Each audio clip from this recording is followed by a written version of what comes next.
Jesus, bright them lights, aren't they? Paddy, over here to your left. You know, I think obviously you've had a lot of attention on you since you come to the UFC, but this one feels like the biggest one, right? So far in your career, do you feel like this is the biggest fight you've had to take a part of? Yeah, definitely. Every fight that I have now is going to be the biggest fight in my career.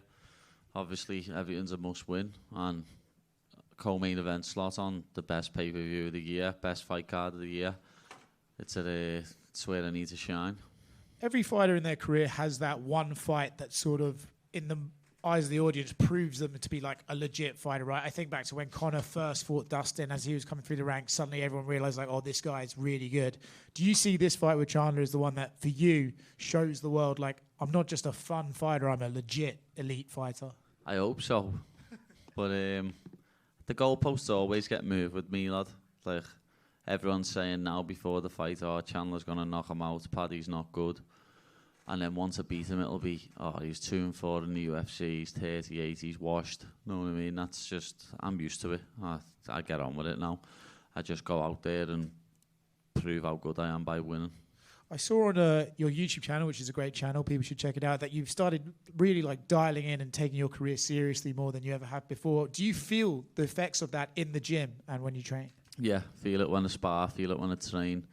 Even like doing me fight run-throughs the last couple of days when we've been training. I've never had this much energy fight week. I've never been able to smash pads for rounds and rounds and then do a fight sim after it. And everything's just coming together. You know, everyone always says it's very cliche, but I am in the shape of my life. I've never felt this good, and it'll show on the weekend. Did we establish who has the bigger, most messed up hand, you or Michael? Yeah, everyone started saying I've got a moose knuckle, which was quite funny. But yeah, I think I've got bigger hands than him, lad. He's only little, isn't he? Paddy, right. You've used that phrase, you know, people are always moving the goalposts for you. And I remember you were saying something similar when you fought Tony and something similar when you fought Bobby Green or King Green. And then you said you kind of get on with it now. Did that ever bother you at all? And was there a moment when you were just like, all right, no, I got to move on from this? Nah, it's been happening since I was an amateur, since I was 16, you know. People saying, oh, he'd beat you, and then when I beat them, it's like, oh, he's not even that good. Like, I'm used to it. It's been happening for years and years. It's something that's what's not new to me. We've heard your name even when you were, you know, in the Cage Warriors days. We had been hearing of Paddy, and then obviously famously, you decided not to sign that first UFC contract to bet on yourself. But since around, even before then, it's felt like you've been this quote-unquote kind of superstar in the rising that we're going to have these big media days with. Can you remember a time that you felt like that? Like maybe you don't feel like a superstar, but people around you started to really, really recognize you, like around the world? No, yeah, even when I was fighting on Cage Warriors, and I won the belt there, and that blew up a bit. And even when I'd go on holidays and I'd go to Thailand and Spain and stuff like that, I'd still get asked for pictures before I was even in the UFC. But then obviously when you get to the UFC, it's the Premier League of MMA, one fight and everywhere I go. Like, it's just picture non-stop. But I don't mind it, know what I mean? People, as long as people use the manners, people say please. I always say to people, what's the magic word? So yeah, I don't mind getting pictures with people, it's all good, as long as I'm not with the babies. When Conor and Sean O'Malley were on the rise, they used like this phrase, like they always knew this would happen. They couldn't really describe the feeling, but they always knew they would be this superstar even before they were pros. Did you have that feeling at all, or did you just kind of ride the wave? No, I always said that. I always said where I met it. I always knew that this was coming. I always knew that this was in my future. That's why it hasn't fazed me at all. I just took it in my stride because I said from day one that this is what's going to happen. I'm going to be one of the biggest superstars in this sport, and I'm going to be a world champion one day. And then this year, dating from the January pay-per-view even through your fight, we're seeing a lot of these young lightweight prospects, you know, like Rufi, Ignacio, Bohamondes, like Tom Nolan and everyone, and they've all said the same thing, like the top 10, 15 of lightweight are probably closer to retirement than their primes outside of Arman. And a few of them said, like, well, Paddy's kind of leading this charge of young lightweights coming up the division. Do you feel that? And do you kind of look like they might not be ranked, but do you see these guys as like, I'll probably have to fight this guy in like 3-4 years, maybe for a title? Yeah, you never know. I've said the same myself. The old guard's changing. The old guard's going to fall out, or they're either all going to retire or they're going to end up on a trajectory like Tony Ferguson, because they're all getting on. Like, I think most of the top 10 is over 38. Well, 35, sorry. Like, Benil, Moicano, Chandler, Poirier, Gagey, Charles. I don't know how old Gamrot is. I think Dan Uchud might be over 35 as well now. So the top 10 at lightweight in the next 3 years is going to be completely different, apart from me and Armin. And then just last one for me. I think it was either you or your coach used the phrase, Charles showed the formula against Michael Chandler. So I guess what in that fight, without giving away your game plan, did you see from Charles and you're like, all right, this is the path to victory? A lot of stuff, you know what I mean? I couldn't even name one. We kept him on the end of his shots.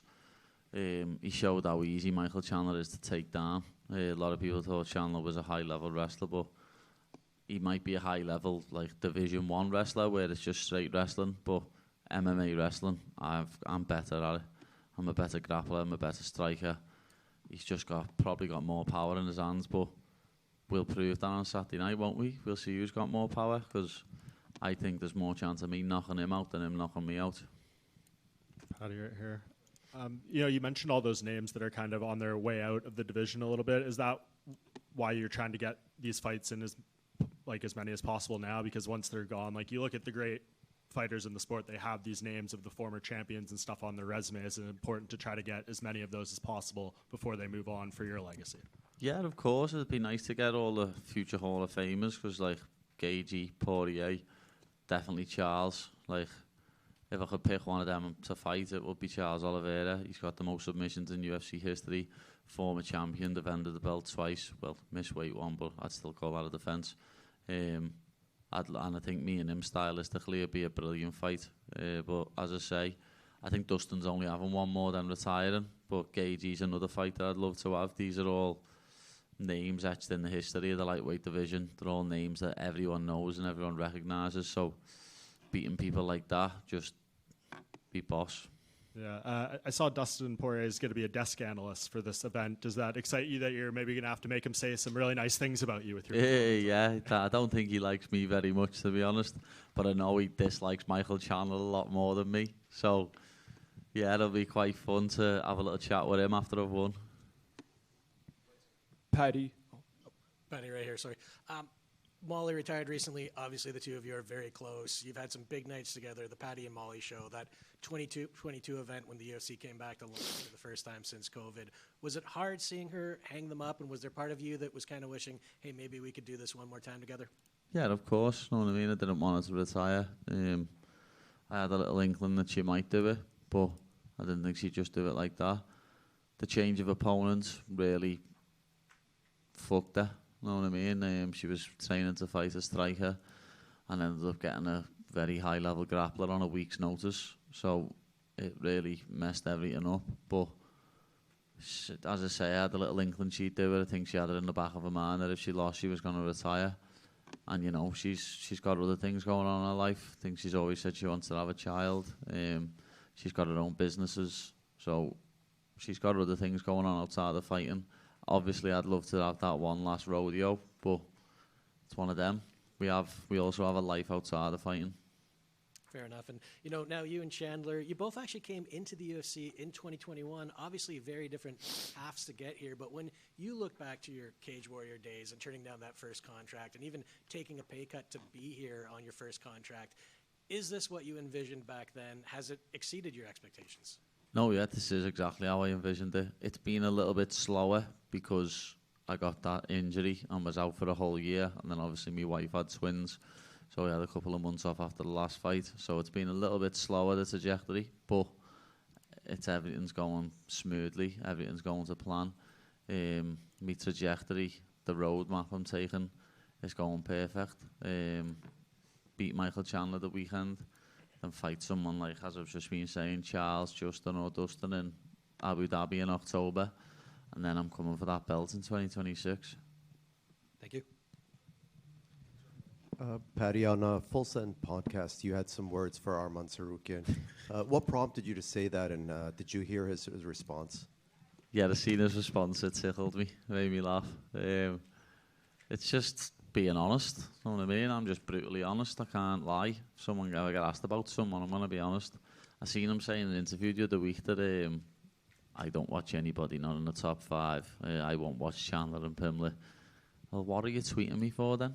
You know what I mean? If you weren't concerned about people who aren't in the top 5, you wouldn't be tweeting me when I've said something about you. Like, people who say stuff about me, what are beneath me, I don't mention it, I just leave them to it. But, you know, I must be in his head. It's not my fault he shit his pants. And with the win here, do you plan to call him out? Anyone in the top 5, lad, I don't care. Like, it doesn't have to be a certain person. Like, it can be Armin, it can be Charles, it can be Justin, it can be Dustin. I just want to fight whoever's going to get me to that title. Like, I haven't got no personal vendettas against anyone, apart from Ilya. So, it's one of them. I'll fight anyone that they put in front of me. I'll never turn down a fight. Hey, Paddy, right here. I'm from Brazil, and I was talking to Patricio Pitbull a couple of days ago, and he told me like you messaged him and he gave you some advice on Chandler without saying what it was. Is that something you plan on using on a fight? Yeah, definitely. I messaged them when we was at the press conference a couple of weeks ago. I was going to try and get some training in with him, to be honest, because he's a little bit of a similar style to Chandler. You know what I mean? He's short, stocky, throws big shots. And I could have played Yair for him. You know what I mean? I'm taller, rangy, throw a lot of kicks. But we just didn't find the time to get in with each other and do it. But at the media day, the press conference, we were in the back and we was talking to him and his coach and his brother. And he gave me a little few pointers, showed me a little few things. I think we might have a little bit of it on video. So after the fight, if that comes off, Pitbull will be getting a big shout out. And we'll share the video of what he was showing me. That's pretty cool, thank you. Paddy, 3 years ago you started the Paddy Foundation, which is geared towards helping men's mental health awareness and helps feed kids in needs. I wanted to ask, how's the foundation going, and do you have any cool projects coming up? It's going great, you know what I mean? We're still raising funds constantly. One of the best things that we've done so far is a charity does counselling in the UK called James's Place. It's a place that I actually went to myself when I was depressed and struggling with my mental health. I had sessions there, and we donated enough money for them to employ another counsellor, another member of staff for, I don't know if it was a year or 2 years. We used the funds out the Paddy Foundation to do that, so more men can actually go and speak to someone and get mental health advice and, you know, hopefully not do nothing drastic and not take their own life or try and harm themselves. Paddy, real quick. Some people have accused Michael Chandler, fans and past opponents, of maybe being a dirty fighter, of cheating, fish hooking, shots to the back of the head. Wondering, do you agree with that? Do you see him as a dirty fighter? And if so, I guess, how do you prepare for that? And do you have to have a conversation with the referee in the back to be like, hey, just be extra careful? Yeah, he's the nicest man in the world outside the cage, and when he gets in it, he's a dirty bastard, isn't he? You know what I mean? But I always say if you're not cheating, you're not trying. So I understand what he's trying to do. He wants to win, and that's the main thing when it comes to this game. But yeah, I probably will mention to the ref in the back, like, if he's going to grab me gloves and when I say if he tries to poke me in the eye and stuff like that. Because that one against Charles, lad, when he punched him in the back of the head about 9 times or something, and the ref, I hope that's not my referee, put it that way. I hope I've got a good ref, like Goddard or Herzog. I don't want to have a ref that's just going to let me get rabbit punched in the back of the head consistently. The one what he done to Gage, he was bad as well when he poked him in the eye, and then the ref went to stop it and he just punched him in the face as hard as he could. As I say, Chandler's a real nice fella outside the octagon. I've bumped into him yesterday and had a chat with him, but in there he's a very, very dirty man. Thank you. Good luck. Any more now?